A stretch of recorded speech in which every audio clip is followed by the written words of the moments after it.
নমস্কার, Ramakrishna TV YouTube চ্যানেলের পক্ষ থেকে সকল বাবা দাদু দিদা ঠাকুমা ঠাকুর দাদাদের জানাই অনেক অনেক ভালোবাসা, প্রীতি ও আন্তরিক শুভেচ্ছা। সবাই ভালো আছেন, ভালো থাকবেন। আমি আবারও চলে এসেছি শ্রী শ্রী রামকৃষ্ণ মিশনের শ্রীমদ্ ভগবদ গীতা সম্পর্কে আলোচনা করতে, যা সহজ সরল অনুবাদ ও ব্যাখ্যা করেছেন স্বামী লোকেশ্বরানন্দজি এবং সংকলন ও সম্পাদনা করেছেন স্বামী চিদরূপানন্দজি। আজকে আমরা আলোচনা করব শ্রীমদ্ ভগবদ গীতার থেকে চতুর্থ অধ্যায় জ্ঞানযোগ থেকে 20 নম্বর শ্লোক। তক্তা কর্মফলাসঙ্গ নিত্য তৃপ্ত নিরাশ্রয় কর্মণ্যাভি পবিত্র হোপি নৈব কিঞ্চিত করোতি স। অর্থাৎ যিনি কর্ম ও কর্মফলে আসক্তি ত্যাগ করেছেন, যিনি সদা আপনাতে তৃপ্ত, যিনি অপ্রাপ্ত বস্তুর প্রাপ্তি ও প্রাপ্ত বস্তুর রক্ষণে চেষ্টা শূন্য, তিনি কর্মে পবিত্র হয়েও কিছু করেন না। কর্তৃত্বাভিমান শূন্য, অর্থাৎ তার আমি করেছি এই বোধ নেই।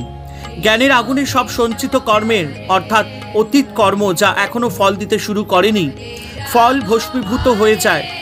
আগামী ভবিষ্যৎ কর্মেরও আর উৎপত্তি হয় না।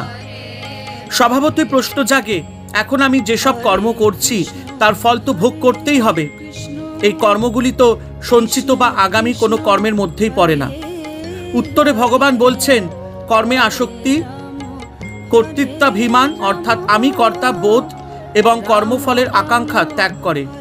দেহে কর্তৃত্বাভিমান শূন্য হয়ে কাজ করলে সেই কাজ বন্ধনের কারণ হয় না। অতএব সেই সকল কাজ তখন অকর্মই হয়ে যায়।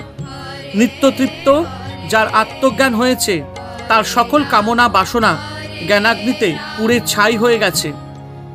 তিনি সদা তৃপ্ত, আত্মরতি, নিরাশ্রয় অর্থাৎ আশ্রয় অর্থাৎ দেহ ইন্দ্রিয়াদি নিরাশ্রয় অর্থাৎ যিনি দেহ ও ইন্দ্রিয়ের উপর কর্তৃত্বাভিমানও শূন্য, অর্থাৎ যার আমি কর্তা এই অভিমান নেই।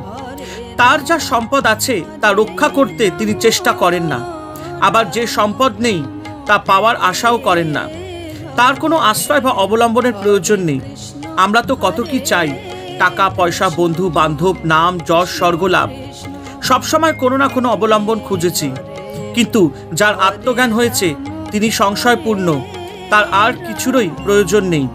তিনি নিজের মধ্যে সকলকে দেখেন, আবার সকলের মধ্যেও নিজেকে দেখেন। অন্যের সুখেই তার সুখ, অন্যের দুঃখেই তার দুঃখ।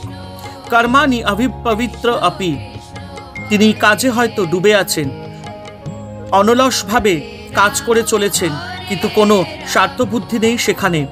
এত কাজ করেও তিনি কিছু করছে না। নৈব কিঞ্চিত করতি স, এ কথা শুনতে ধাঁধার মতো লাগে। আসলে তার আমিত্ব নেই, বিনিময় তিনি কিছু চান না। তিনি কাজ করেন ঈশ্বরের হাতের যন্ত্র হিসেবে, নিজের জন্য নয়। লোক হিতার্থং ঈশ্বরার্থং, এরাই প্রকৃত জ্ঞানী বা কর্মযোগী। কর্ম ও কর্মফলে তাদের কোনো আসক্তি নেই, তাই তারা নিত্যতৃপ্ত। একমাত্র কামনা লোক হিতার্থং বা ঈশ্বরার্থং কর্ম করা। বাইরের বস্তুতে তাদের কোনো কামনা নেই। আনন্দের উৎস তাদের অন্তরে রয়েছে, তাই নিত্যতৃপ্ত, চির আনন্দময়। শ্রী শ্রীমা সারদা দেবী যেমন বলেছেন, দুঃখ বলে কি বস্তু জানি না, আমার হৃদয় সর্বদা একটা আনন্দের ঘট বিরাজ করছে। তিনি কোনো আশ্রয়ের উপর নির্ভরশীল নন, ভগবানই তার একমাত্র আশ্রয়।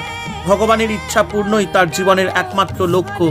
ভগবানের কাছে তার প্রার্থনা যেন তিনি ভগবানের যোগ্য সেবক হয়ে উঠতে পারেন। এই প্রকার কর্মী আমাদের সাধারণের দৃষ্টিতে সংসারের কর্মে পবিত্র থাকলেও যথার্থভাবে তিনি কোনো কর্ম করেন না। তিনি কর্তা হয়েও অকর্তা।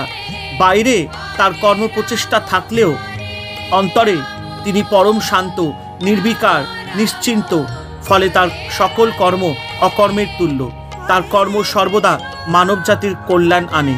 তাই সমগ্র মানবজাতিকে ভগবান শ্রীকৃষ্ণ আহ্বান করছেন নিষ্কাম কর্মীর হতে এবং মানবের প্রাপ্য গৌরব অর্জন করতে। হরে কৃষ্ণ কৃষ্ণ কৃষ্ণ হরে হরে, হরে রাম রাম রাম হরে হরে। জয় শুভ শম্ভু, জয় দেবী দুর্গা দুর্গতি নাশিনী, জয় মা কালী।